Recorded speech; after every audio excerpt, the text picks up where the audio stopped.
नमस्कार दोस्तों, welcome back to my YouTube channel Maths Plaza. दोस्तों, आज मैं इस वीडियो में बिहार बोर्ड क्लास 8 विज्ञान चैप्टर 8 चैप्टर भी 8 है, जिसका नाम है दाब और बल का आपसी संबंध। दाब यानी प्रेशर, बल यानी फोर्स, यानी कि प्रेशर और फोर्स में क्या रिलेशन है, प्रेशर और फोर्स में क्या संबंध है, इसका हम लोग एक्सप्लेन करने वाले हैं, व्याख्या करने वाले हैं। तो आइए देखते हैं कि कौन कौन सा टॉपिक इसमें दिया गया है और इसका क्या क्या मतलब हो सकता है। तो कहता आपने रस्सी से बनी खाट देखा होगा। जब आप खाट पर सोते हैं तो खाट पर खड़े होते हैं तो दोनों स्थिति में अंतर का अनुभव किया होगा। ठीक, ये जैसे फोटो दिखाया गया, ये एक व्यक्ति यही है, ये क्या पहले खटिया पर, खाट मतलब खटिया, ठीक ना, खटिया पर सोया है। फिर ये व्यक्ति को क्या मन में हुआ नहीं हुआ, ये जो खटिया क्या हो गया, खड़ा हो गया। तो आपने खाट पर लेटकर, बैठकर या खड़े होकर देखा होगा। जब आप खाट पर सोए रहते हैं तो रस्सी कुछ नीचे दब जाती है, पर जब आप खड़े हो जाते हैं तो रस्सी कुछ ज्यादा दब जाती है। ऐसा क्यों? कहता खटिया पर जब लोग जो है 2-3 कंडीशन देखते हैं कि जब हम लोग जो खटिया पर जो है क्या करते हैं, तो खटिया पर जब सोते हैं, ठीक ना, मान लो रस्सी कुछ इतना दबता है, खटिया पर सोते हैं तो ठीक। मान लो कोई आदमी आप क्या किया ऐसे, जी वैसे मत बनाइए, 4 टुकड़ा पे 4 को कोना दीजिए। कोई आदमी मान लो सोया है, ठीक ना, हल्का दबा। अब क्या हुआ, कोई आदमी जो खड़ा हो गया तो रस्सी कुछ ऐसा दब जाता है। अब यही आदमी क्या है, खड़ा है, ठीक ना, और कोई आदमी अब क्या है, खड़ा है। जब खड़ा है तो ये रस्सी खड़ा है तो रस्सी क्या हो गया, ज्यादा दब गया। और जब ये बैठा था तो ये भी रस्सी बैठा था, ये सोया था तो रस्सी क्या था, कम दबा था। आखिर ऐसा क्यों हो रहा है? सोने पर खटिया की रस्सी जो है कम दबती है, जबकि खड़े होने पर जो उसी खटिया की रस्सी जो अधिक दब जाती है। क्यों? तो समझते हैं यहाँ पर जो क्या प्रोसेस है। उसके शरीर के भार को खाट की रस्सियां तन कर ऊपर की ओर उठाती है। उसका भार दोनों स्थिति में समान रहता है, पर ध्यान दें, पहली स्थिति यानी को नंबर में जहां की व्यक्ति सोया था, आपके शरीर का क्षेत्रफल पर पूरा भार लगा रहता है। दूसरी स्थिति में सिर्फ पैरों के क्षेत्रफल पर वही भार रहता है। पहला कंडीशन में जब आदमी सोया था तो ठीक है, तो क्षेत्रफल का मतलब जगह, क्षेत्रफल मतलब जगह, एरिया। तो पहला कंडीशन में जब आदमी सोया था तो उसका वजन जो है, पूरा वजन जो उसका देह हाथ में बटा हुआ था, यानी पूरा वजन जो है पूरे बॉडी में बटा हुआ था। अब बॉडी काफी लंबा है, काफी बड़ा है, वो ज्यादा जगह छेका ना, अधिक जगह छेकने कारण जो वो क्या हुआ, तो अधिक जगह छेकने कारण जो है वो थोड़ा सा कम दबा, मतलब भार कम लगा। फिर दूसरा कंडीशन में जो है बॉडी का पूरा वजन केवल हमारे पैरों पर था, बॉडी का पूरा वजन केवल हमारे पैरों पर था और पैर खटिया पर था। ये टोटल भार जो है इतना ही दूर लग रहा था, जिसके कारण खटिया की रस्सी अधिक दब गया। तो आगे देखते हैं इसमें क्या दिया गया है। इस तरह जो दाब का जो है एक परिभाषा मिला, ठीक है ना, दाब का क्या मिला, एक परिभाषा मिला, एक जो है डिफिनेशन मिला, ठीक है, दाब का एक परिभाषा मिला, एक डिफिनेशन मिला। देखते हैं दाब, तो इससे क्या जानेंगे, दाब किसे कहते हैं, दाब किसे कहते हैं। दाब को इंग्लिश में हम लोग प्रेशर कहते हैं। दाब है क्या दिया, अगर प्रति एकांक क्षेत्र पर लगते बल का परिकलन किया जाए तो एक भौतिक राशि जो दाबने की क्रिया को निरूपित करती है परिभाषित की जा सकती है, उसे दाब कहते हैं। निकाल सकते हैं प्रति एकांक क्षेत्रफल पर, प्रति एकांक क्षेत्रफल पर, प्रति एकांक क्षेत्रफल पर लगने वाले बल को, प्रति एकांक क्षेत्रफल पर लगने वाले बल को क्या कहते हैं, दाब कहते हैं। यहाँ देखो बल और दाब जो दोनों एक दूसरे से क्या है, रिलेटेड है, संबंध है। तो किसी एक पॉइंट पर जो बल जो लगता है ना, जैसे मान के चलो कि ये क्या था, ये मानो जमीन का, ये मानो जमीन है पूरा,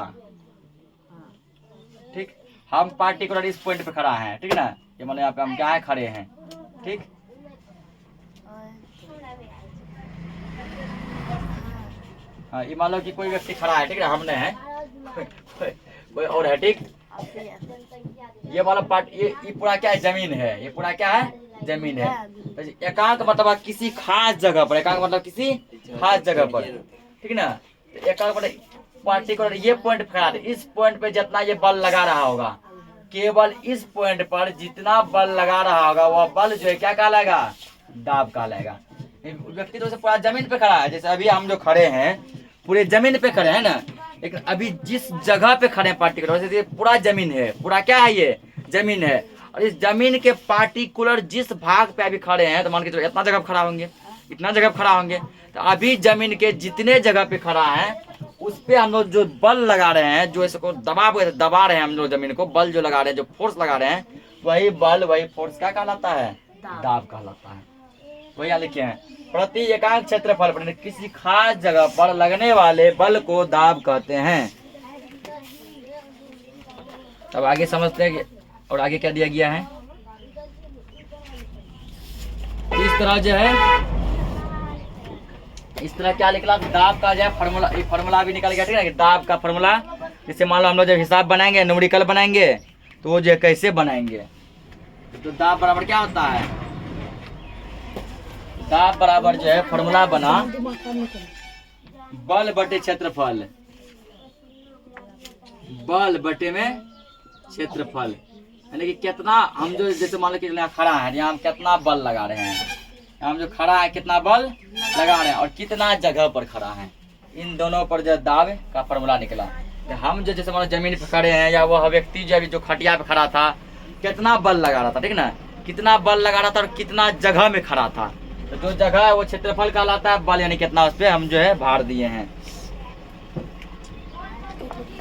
दाब देखो यहाँ पे, दाब की माप, यानी दाब को किसे मापते हैं, दाब की माप, दाब की माप।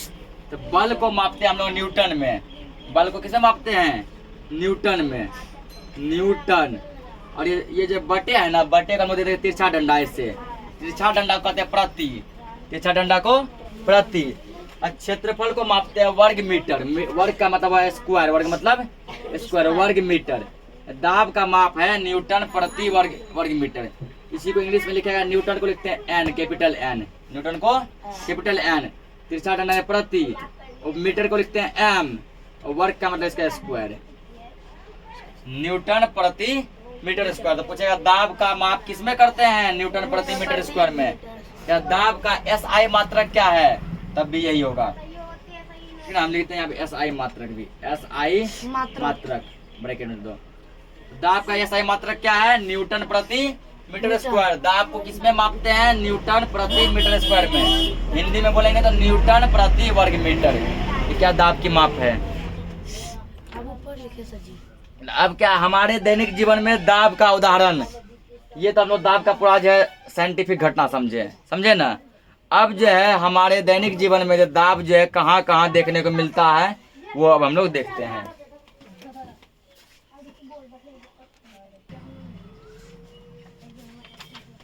तो आगे अब क्या दिया है कि हम लोग जो है हमारे जीवन में दाब का यूज कहाँ कहाँ करते हैं, दैनिक जीवन में दाब का क्या उपयोग है। तो हमारे दैनिक जीवन में दाब के अनेक उदाहरण मिल जाते हैं। जैसे खाना बनाने के लिए प्रेशर कुकर का प्रयोग किया जाता है, ठीक ना।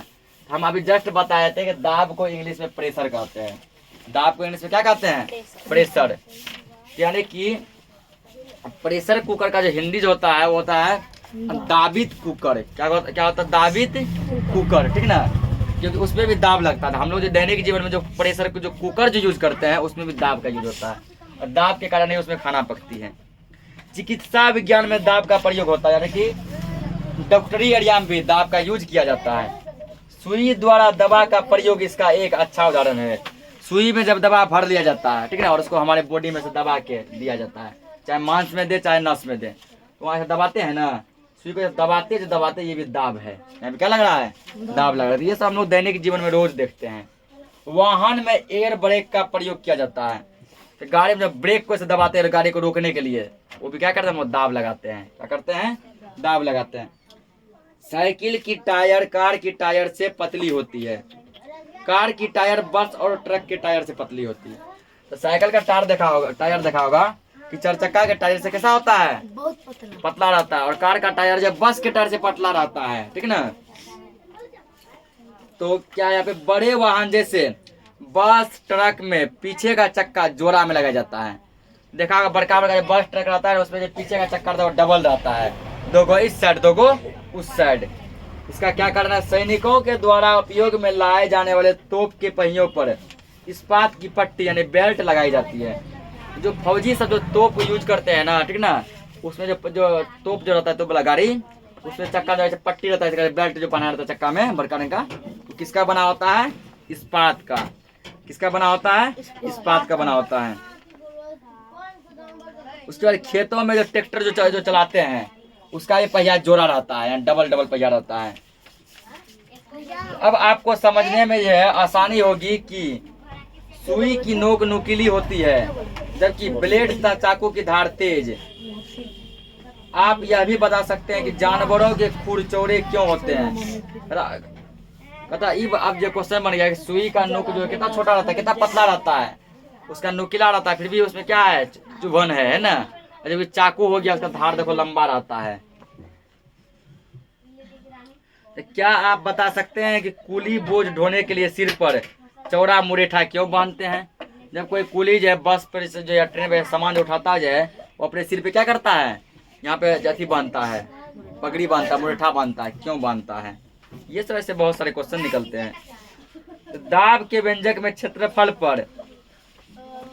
हर में होता है। तो दाब का जब हम लोग जो फॉर्मूला लिखते हैं तो होता है जैसे भिन्न बराबर अंश बटे हर, अंश बटे हर। तो क्षेत्रफल को हर में रखा गया है नीचे, और जबकि क्या है, तो इसको दाब बल को रखा गया अंश में।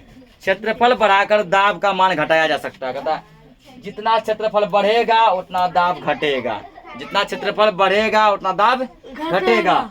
जैसे मतलब हुआ कि कोई व्यक्ति जैसे मान लो इतना जगह में सोया है, तो जगह क्षेत्रफल यानी जगह, कोई व्यक्ति मान लो इतना जगह में सोया है, जगह बढ़ गया ना, जगह बढ़ गया उसका मतलब वो दाब उस पर कम लगेगा।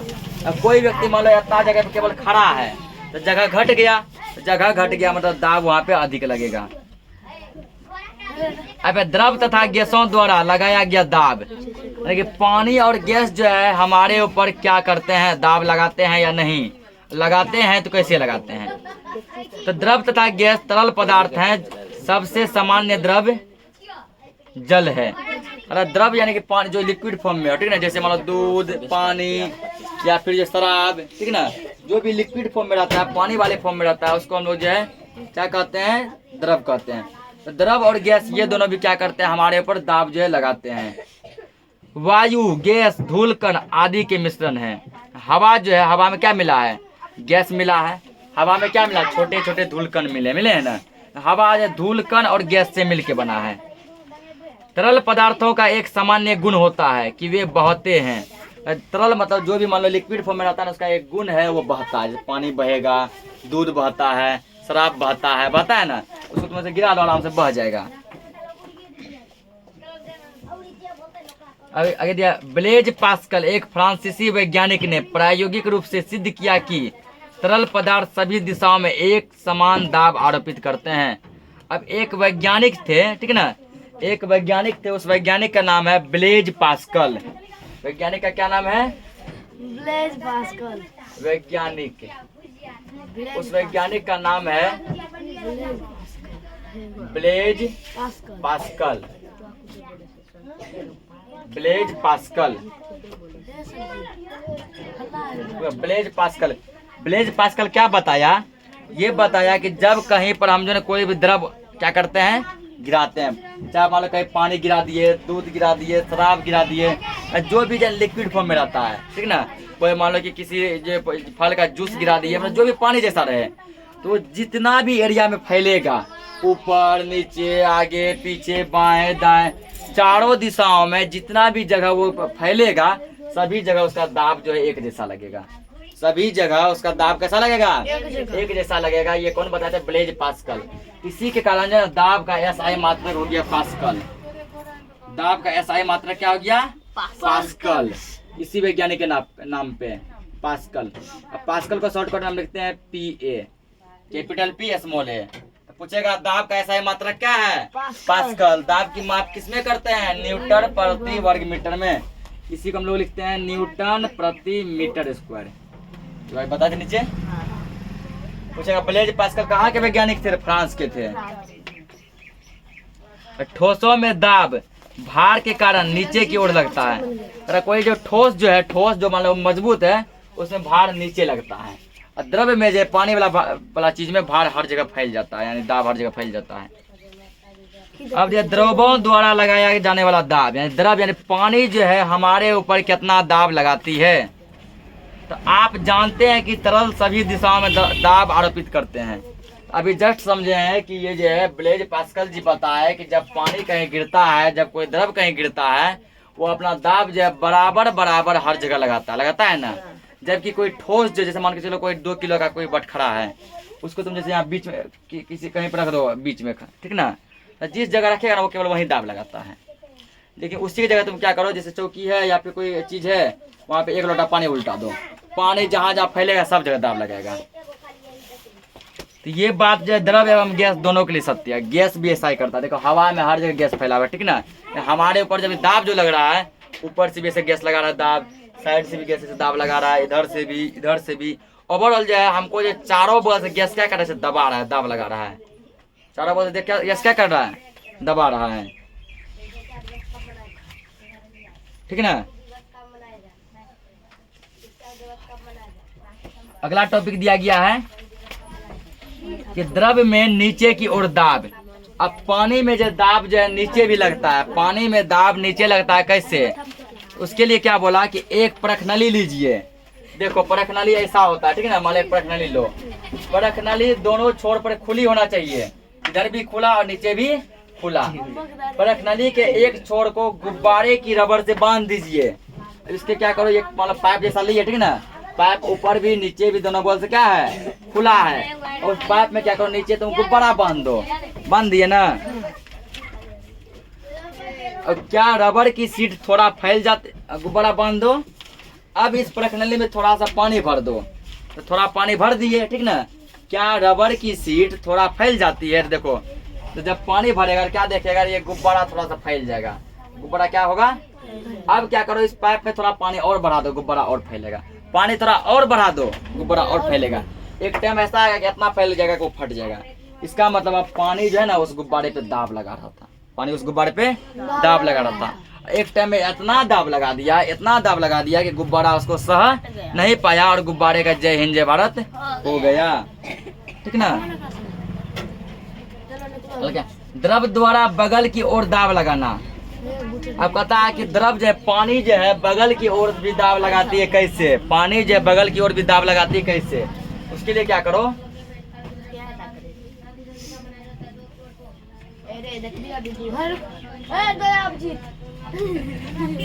तो ये क्या, ये माना एक बोतल है, ये क्या है, एक बोतल है, ठीक ना। उस बोतल में जब पानी भरा हुआ, ये मान लो बोतल है, बोतल में क्या भरा है, पानी। इस बोतल में तुम क्या करो, 3 गो छेद कर दो, ठीक ना। एक छेद मान लो यहाँ कर दो, एक छेद तुम बीच में करो, एक छेद ऊपर में करो, ठीक। अब तुम क्या देखेगा, इस सबसे जो नीचे वाले छेद से पानी जो निकलता है, तीनों छेद से निकलेगा। यहाँ जो पानी निकलेगा कुछ ये निकल के समझो कि हाँ यहाँ जाके गिरेगा, इतना दूर ये फैलेगा, ठीक ना। उसके बाद देखेगा कि बीच वाले से जो निकलता है, ये कुछ जन यहाँ से निकल के ऐसे यहाँ तक फैलेगा, बस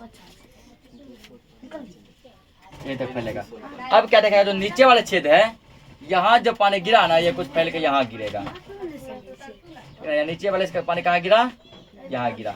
ऐसा क्यों? क्योंकि पानी जो सबसे नीचे था वहाँ सबसे अधिक दाब लग रहा था ना। नीचे का पानी पूरा भयंकर दबा रहा था, यहाँ का पानी इसको दबा रहा था ना। फिर यहाँ का पानी जिसको दबा रहा था, यानी कि ये पानी इसको दबाया, और फिर ये दोनों पानी मिलके किसको दबाया, इसको। जो नीचे का दाब बढ़ गया, जिसका इतना दबाया कि पानी का जो है ना क्या हुआ, वो रेत जो है चलने का अधिक दूर भाग गया। तो इसमें डबल दाब था, इसमें ऊपर से खाली दाब लग रहा था, थोड़ा इससे कम गया। इसमें किसी का दाब नहीं, इसमें खाली हवा का दाब लग रहा था। ऊपर से कौन आ रहा था, हवा, थोड़ा और कम गया। और ऊपर देगा तो वो ऐसे करके हाँ यहाँ चुएगा, ठीक ना। इससे पता चला कि दाब जो है बगल की ओर भी दाब लगाती है। जब ये देखो बगल है, ठीक है, ये क्या बगल है, जबकि यहाँ जो पढ़े थे, यहाँ क्या पढ़े, दाब जो है नीचे की ओर दाब लगाती है, क्योंकि बैलून नीचे माने थे ना, तो दाब कहाँ दाब लगाया था, नीचे की ओर, यहाँ छेद किया बगल में, इससे पता चला दाब जो है बगल में भी दाब लगाता है। अगला दिया आ गया अब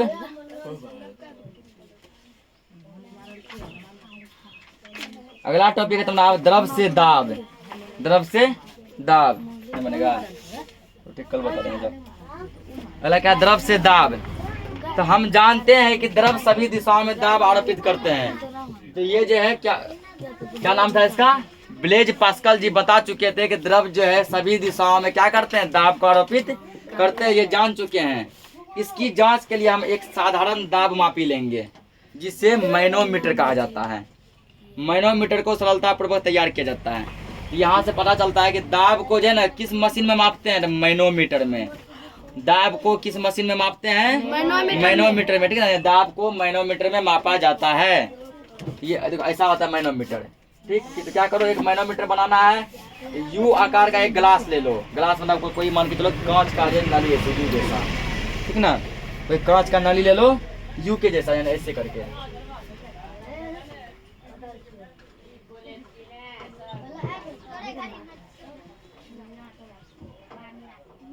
ये क्या कोई कांच का नली है, ठीक है ना, यू के आकार का। और यहाँ से क्या करो, एक जो तुमको पाइप जैसे करके जोड़ना है, एक पाइप जोड़ना है, ठीक ना। उस पाइप में क्या करो, एक गुब्बारे को तुम बांध दो। गुब्बारे क्या किए, बांध दिए। तो उससे आप देखो क्या क्या प्रोसेस देखने को मिलेगा। एक यू आकार की नली लीजिए, ले लिए हैं, जिसके दोनों छोर खुले होने चाहिए। हाँ खुला है। यू की एक बोर्ड पर लगा देते हैं। यू नली पर मध्य से निश्चित दूरी पर दो नली के आसांकित कर दीजिए। दोनों पास इसको कस दो कहीं पे बराबर, यहाँ हमारा कस दो नट से, यहाँ भी नट से इसको कस दो, कस दिए। उसके बाद दिया है यू नली में कुछ रंगीन जल भर दीजिए। इसमें कुछ कलर पानी ऐसे भर दो, ठीक है ना। ये हमारे चलो क्या है, पानी है, कुछ जल भर दिए, इसमें रंगीन जल भरे हैं। यू के दोनों बाहों पर जल के चिन्हों को निश्चित कीजिए। पहले मान के चलो यहाँ था पानी दोनों का, ठीक। उसके बाद आप क्या करो, एक जो है क्या करो, एक पाइप के साथ कोई एक बैलून जोड़ दो, ठीक है ना, कोई गुब्बारा जोड़ दो। तो क्या देखेगा, जिस साइड जो तुम जो बैलून जोड़ा था उस साइड का जल का जो भाग पहले मतलब यहाँ था दोनों, अब क्या हुआ, उस साइड का जल था ऊपर चला गया। कहाँ चला गया, ऊपर, क्योंकि बैलून उसको खींच रहा है। ये ऐसे करके ऐसे जैसे ऊपर की ओर खिंचा रहा है। इसका मतलब बैलून उससे दाब लगा रहा है। क्या कर रहा है, दाब लगा रहा है। और जैसे फिर बैलून खोलेगा दोनों को पानी बराबर हो जाएगा। फिर बैलून जोड़ेगा तो जिधर बैलून जोड़ेगा पानी उधर ऊपर चला जाएगा, इधर बैलून जोड़ेगा पानी इधर ऊपर जाएगा। अगला दिया वायु तथा वायुमंडल, ठीक ना। तो वायु हमारे चारों ओर है। वायु मतलब क्या होता है, हवा। वायु मतलब हवा। तो हवा हमारे चारों साइड है, चारों ओर है ना, चारों तरफ है। वायु पृथ्वी को घेरे हुए हैं। तो पृथ्वी को कौन घेर के रखा है, वायु, यानी हवा घेर के रखा है। पृथ्वी के चारों ओर वायु के ऐसे आवरण को वायुमंडल कहते हैं। तो जब वायु जो है पृथ्वी के चारों ओर को घेर के रखी है, तो वायु जो है पृथ्वी के चारों तरफ को घेर के रखी है, तो चारों तरफ का घेरना जो है इसको हम लोग वायुमंडल कहते हैं। क्या कहते हैं, वायुमंडल। वायुमंडल का फैलाव पृथ्वी से लगभग 800 किलोमीटर ऊपर तक है। जैसे ये मानो पृथ्वी है, ठीक ना, ये क्या है, पृथ्वी से 800 किलोमीटर ऊपर तक वायुमंडल है। पृथ्वी से 800 किलोमीटर तक क्या है, वायुमंडल है। अब वायु स्थान भी घेरती है। आप पूछे सर वायु कहाँ जगह घेर रहा है, यहाँ पर तो पूरा कमरे में वायु भरा पड़ा है, हवा भरा है, फिर भी तो कमरा में हम रहिए जाते हैं। वो जगह कहाँ घेरा, एक गुब्बारा लो, गुब्बारा पहले मान लो पूरा जो नॉर्मल है, अब उससे तुम वैसे करके हवा भर दो, तो हवा तुम भरे क्या देखे, इतना छोटा सा गुब्बारा इतना बड़ा गुब्बारा में कन्वर्ट हो जाता है। इसका मतलब उसमें हवा भर गया। गुब्बारा के अंदर हवा क्या क्या स्थान को छेक लिया ना, हवा गुब्बारा में जाके बैठ गया। इसका मतलब हुआ कि क्या करता है, वो स्थान भी छेकता है। और वायु में भार भी होता है। गुब्बारा तुम पहले नापो, कुछ और वजन रहेगा, ठीक ना। या फिर एक टायर लो, ट्यूब में क्या करो, पहले ऐसे नाप लो कितना वजन है, और ट्यूब में पूरा हवा भरो, अब ट्यूब को नापो तो वजन बढ़ जाएगा। इसका मतलब हवा में वजन था ना, वो हवा में वजन था तब ना ट्यूब का वजन बढ़ गया। यदि हवा में वजन नहीं रहता तो जब ट्यूब में हवा नहीं था तब, जब हवा भरे तब बराबर रहता। इस कारण ये पता चला कि वायु भी हमारे ऊपर दाब लगाती है। कि जिस भी चीज में वजन है वो हमारे ऊपर दाब लगाता है। जैसे मान के चलो कोई जो बटखरा है वजनदार है, हमारे ऊपर रख देगा वो दाब लगेगा, ठीक ना। तो पानी में वजन है, हमारे ऊपर रख देगा वो दाब लगेगा। तो हवा में भी क्या है, वजन है, वो भी हमारे ऊपर दाब लगाती है। अब देखो वायुमंडलीय दाब, ये वायुमंडलीय दाब का उदाहरण देखो प्रयोग किया गया था। वायु में हल्की होती है, वायु भार में हल्की होती है, मतलब वायु का वजन जो कैसा होता है, हल्का। भार मतलब वजन, भार मतलब वजन, यानी वायु का वजन जो कैसा होता है, हल्का होता है। लेकिन हमारे सिर के ऊपर वायु की बड़ी मात्रा होती है, जिस कारण से इसके द्वारा अत्यधिक दाब आरोपित किया जाता है। वायु का वजन तो बहुत हल्का होता है, लेकिन हमारे ऊपर जो दाब जो लग रहा है ना, हमारे ऊपर जो वायु जो लग रहा है, ये इतना ज़्यादा है कि इसका कल्पना तुम नहीं कर सकता। यदि हवा नहीं लगता हमारे ऊपर, हवा का दाब नहीं लगता तो हम लोग उड़ते आकाश में, ठीक ना। क्या हमारे ऊपर हवा का दाब लग रहा है, ऊपर से दाब लग रहा है, हवा तो हर जगह है, तो यानी चारों तरफ से हवा से दबा रहा है। ऊपर से मान लो दबा रहा है, बगल से दबा रहा है, इधर से दबा रहा है, फिर बीच से नीचे से, मतलब ओवरऑल जो है एक इंसान को जो हवा जो चारों बगल से ऐसे गोल करके, ऐसे करके, जैसे गोल करके चारों बगल से हवा उसको दबाती है। और हम लोग इसको जब से जन्म लेते हैं ना, बचपन से, तभी से ये दाब महसूस करते हैं ना। जैसे जन्म लेके धरती पे आते हैं और तभी से ये हवा का दाब हम लोग क्या करते हैं, महसूस करते हैं, जिसके कारण हमको लगता है कि हवा मेरे ऊपर कहाँ दाब लगा रहा है, तो हवा दाब लगा रही है। इस दाब को हम अनुभव नहीं करते हैं। अब इसके लिए क्या है, एक प्रयोग किया गया, जर्मनी के वैज्ञानिक ऑटो हॉर्न ज्यूरिक ने, एक वैज्ञानिक है जो कहाँ के हैं, जर्मनी के हैं, ठीक ना। एक वैज्ञानिक है जो कहाँ के हैं, जर्मनी के हैं, उसका नाम है auto horn Zurich. Auto horn Zurich, ये जो है जर्मनी के वैज्ञानिक है। कहाँ के वैज्ञानिक हैं, जर्मनी के वैज्ञानिक हैं। वो क्या कि एक जो है वायु दाब की विशालता प्रयोग धातुओं के कटोरा को लेकर दिखाया गया। वो क्या कि 2 कटोरा लिए, ठीक ना, धातु का कटोरा। धातु मतलब वह लोहा का ले सकता है, स्टील का ले सकता है, सोना, तांबा, चांदी, किसी भी चीज का तुम कटोरा जो है ले सकता है, ठीक ना।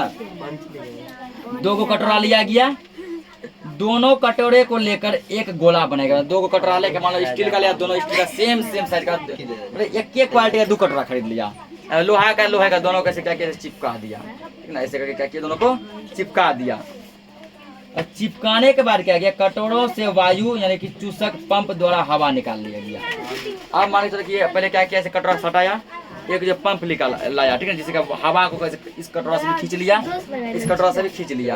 और धीरे धीरे क्या कैसे ऐसे जो क्या किया गया, सटाया गया। सटाने के बाद दोनों कटोरे के बीच जो हवा था, उसको पंप से, हवा खींचने वाले पंप से क्या किया गया, हवा को पूरा ऐसे करके खींच लिया गया, ठीक ना, खींच लिया गया। उसके बाद क्या किया, अब जो है दोनों कटोरे को अलग करने का प्रयास किया गया।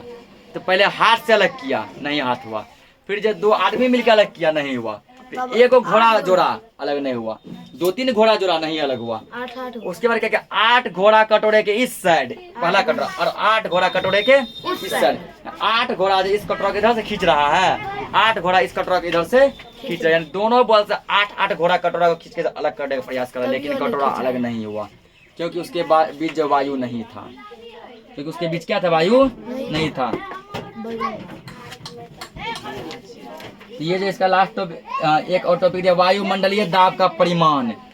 तो एक 15 सेंटीमीटर गुना 15 सेंटीमीटर क्षेत्रफल तथा वायुमंडल की ऊंचाई के बराबर ऊंचाई के स्तंभ में वायु का भार लगभग 225 किग्रा के द्रव्यमान पिंड के भार के बराबर होता है। इस भार के नीचे हम दबकर पीछे क्यों नहीं जाते हैं।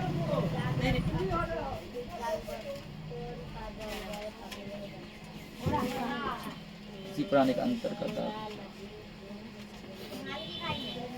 अब देखो जैसे यहाँ पे क्वेश्चन कर रहा है कि हमारे ऊपर जो है करीब करीब समझो कि 225 किलोमीटर, समझो कि ऐसे क्या हजारों किलो का भार और दाब लग रहा है, ठीक है ना।